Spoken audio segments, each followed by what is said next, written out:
दोस्तों, क्या होगा अगर हमारा शरीर हमें हर समय होने वाली बीमारियों को ठीक करने लगे? और अगर हमारे शरीर में किसी भी प्रकार की बीमारियां आती है तो हमारी बॉडी उसे खुद ब खुद ठीक कर ले। अगर एक व्यक्ति के शरीर में बीमारी ही ना हो तो वो कितना खुश रहेगा। गौतम बुद्ध कहते हैं, जीवन में अगर हमेशा खुश रहना है तो हमें हमारे स्वास्थ्य पर ज्यादा ध्यान केंद्रित करना चाहिए।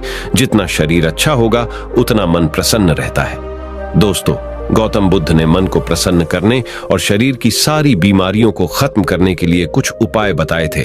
चलिए आज की इस वीडियो में हम जानते हैं कि हमारा मन और शरीर कैसे प्रसन्न रहता है।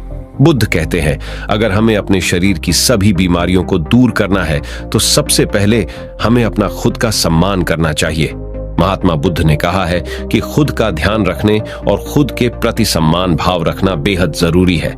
इन दोनों के अभाव में समग्र स्वास्थ्य हासिल करना मुश्किल होता है। दूसरे लोग क्या कर रहे हैं, उनके प्रति क्रोध, ईर्ष्या भाव हमारे मानसिक स्वास्थ्य के लिए नुकसानदेह है। इससे स्वयं के प्रति ध्यान हट जाता है, जिससे हमारे मन में गलत विचार आना शुरू होते हैं और व्यक्ति के शरीर को सबसे बड़ा धोखा उसके मन से होता है। जैसा मन उस व्यक्ति को कार्य करने के लिए कहता है, वही वह व्यक्ति करता जाता है। अगर किसी व्यक्ति ने अपने मन को अपने वश में करना सीख लिया तो उसे किसी भी प्रकार की बीमारियां नहीं होती। इसलिए आपको पहले तो अपने मन को अपने नियंत्रण में रखना होगा। अगर खुद के शरीर को अपने आप ठीक करना हो तो वही दूसरी बात जो स्वस्थ शरीर के लिए गौतम बुद्ध बताते हैं वो है धूप, पानी और अच्छा आहार। महात्मा बुद्ध के अनुसार सूर्य की रोशनी और पर्याप्त पानी स्वस्थ शरीर के लिए जरूरी है। सादा भोजन न सिर्फ मन को तनाव से बचाए रखता है बल्कि शरीर को भी रोग मुक्त रखता है। वही उपवास से विषाक्त पदार्थ शरीर से बाहर निकल जाते हैं, जिससे शरीर को रोग मुक्त होने में मदद मिलती है और मन शांत रहता है। वही गौतम बुद्ध कहते हैं कि ध्यान और लोगों के प्रति बढ़िया व्यवहार आपके मन को स्वस्थ बनाने में लाभदायक है। बढ़िया जीवन शैली के लिए ध्यान और बढ़िया व्यवहार दोनों का शामिल होना जरूरी है। बुद्ध के उपदेशों के अनुसार समग्र स्वास्थ्य पाने के लिए सही दृष्टिकोण, अच्छा विचार, ध्यान, प्रयास और माइंडफुलनेस का पालन करना जरूरी है। ध्यान अभ्यास के साथ साथ अध्ययन करना जरूरी है। इससे नई चीजों की जानकारी मिलती है।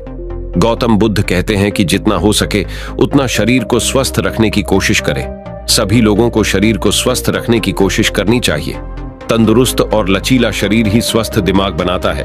दवाओं का उपयोग करते समय विशेष सावधानी बरतनी चाहिए। मन के स्वास्थ्य को प्रभावित करने वाली किसी भी दवा के प्रभावों के बारे में सावधान रहना जरूरी है। गौतम बुद्ध कहते थे कि हमें वर्तमान में जीना सीखना चाहिए। महात्मा बुद्ध ने कहा था, भविष्य की चिंता करने पर तनाव होता है, इसलिए वर्तमान क्षण पर ध्यान केंद्रित करना चाहिए। व्यक्ति स्वयं अपनी सीमाएं तय करता है, उन्हें तोड़ता है। बुद्ध के अनुसार मन ही सब कुछ है। जो हम चाहते हैं वह तुरंत हासिल नहीं कर पाते। एक एक बूंद से घड़ा भरता है, इसलिए लक्ष्यों को पूरा करने के लिए निरंतर प्रयास करें और दृढ़ रहे। दोस्तों, इसी के ऊपर गौतम बुद्ध की एक कहानी जिससे आप अपने मन को कैसे नियंत्रण में लाना है, इस बात को सीख जाओगे। वो कहानी कुछ इस प्रकार है। एक समय की बात है, एक गांव में गौतम बुद्ध आकर शरण लिए हुए थे। काफी लंबा सफर तय करने के बाद बुद्ध थोड़ा आराम कर रहे थे, परंतु लोग इनसे अपनी समस्या का हल मांगने हमेशा पहुंचे रहते थे। ऐसे में जहां भी वह रुकते वहां लोग लंबी कतार में जमा हो जाते और उनको अपनी समस्या बताते और बुद्ध उसका समाधान करते। उसी गांव में एक सड़क के थोड़ा किनारे पर एक भिखारी बैठा करता। वह यह रोज देखता कि लोग अपने दुख दर्द और अपनी गंभीर से गंभीर रूपी समस्या को लेकर आते हैं, और जब वहां से जाते हैं तो उनका चेहरा बेहद खिलखिला रहा होता है। वे मुस्कुरा रहे होते हैं और नए जोश के साथ भरे दिखते हैं। भिखारी के मन में यह विचार आया कि क्यों न वह भी बुद्ध के पास जाए, उन्हें अपना हाल कह सुनाए, परंतु वह डरता था। लेकिन एक दिन गहरे चिंतन के बाद वह भिखारी बुद्ध के पास गया।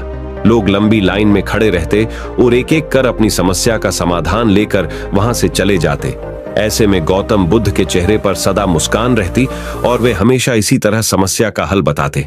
भिखारी भी जब उनके पास पहुंचा तो उन्हें प्रणाम करता हुआ बोला, हे भगवान, इस जगह पर सारे लोग खुश व समृद्ध हैं, पर मैंने तो ऐसा कुछ नहीं करा जिससे मुझको जीवन का दुख झेलना पड़ रहा है। फिर मैं इतना गरीब और निर्धन व्यक्ति क्यों हूं? इस पर बुद्ध बोले, तुम गरीब और निर्धन इसलिए हो क्योंकि तुमने आज तक सिर्फ मांगा है, किसी को कुछ दिया नहीं है, तो वहां खड़े लोग सब हैरान रह गए और सबके मन में यह सवाल उठने लगा कि यह गरीब किसी को क्या दे सकता है। भगवान बुद्ध थोड़ी देर चुप रहे, फिर चुप्पी तोड़कर बोले कि तुम्हारे पास बहुत कुछ है देने को। ईश्वर ने तुम्हें बहुत कुछ दिया है बांटने के लिए, जिसमें सबसे पहले तुम्हारे ये 2 हाथ हैं, जिनसे तुम लोगों की मदद या सेवा के लिए इस्तेमाल कर सकते हो। तुम्हारे पास मुस्कुराहट है, जिसे देकर तुम दूसरों में नई ऊर्जा का संचार कर सकते हो। मुंह से 2 मीठी बातें बोल सकते हो। ईश्वर ने जिसको ये 3 चीजें दी हैं, उसको कभी कोई निर्धन और दुखी नहीं कर सकता है।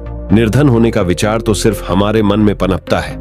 ये एक सिर्फ भ्रम है जिससे तुम्हें उभरना चाहिए और अपनी जिंदगी की नई शुरुआत करनी चाहिए। अगर तुम अपने मन को सही दिशा में लगा पाते हो तो तुम्हारे जीवन में किसी भी प्रकार का दुख नहीं रहेगा। जो पीड़ा आज तुम सह रहे हो, उससे तुम जल्द ही मुक्ति पा सकते हो और अपने शरीर को सुदृढ़ बना सकते हो।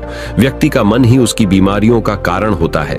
जो व्यक्ति अपने मन में बार बार चिंतन करता है कि मेरा शरीर काम करने में मेरी साथ नहीं दे रहा, उस व्यक्ति को अपने जीवन मन को बताना पड़ेगा कि चाहे कुछ हो जाए, लेकिन मेरे लक्ष्य से मैं भटकूंगा नहीं। मेरा शरीर मुझे अपने आप स्वस्थ रखेगा।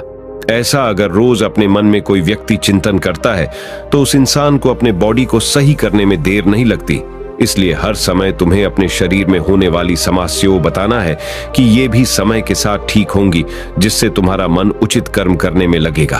और जब तुम्हारा मन अपने काम में पूरी तरह लगना शुरू होगा, तब तुम्हारा शरीर अपने आप ही सभी बीमारियों को ठीक करने में जुट जाएगा और तुम अच्छा महसूस करने लगोगे।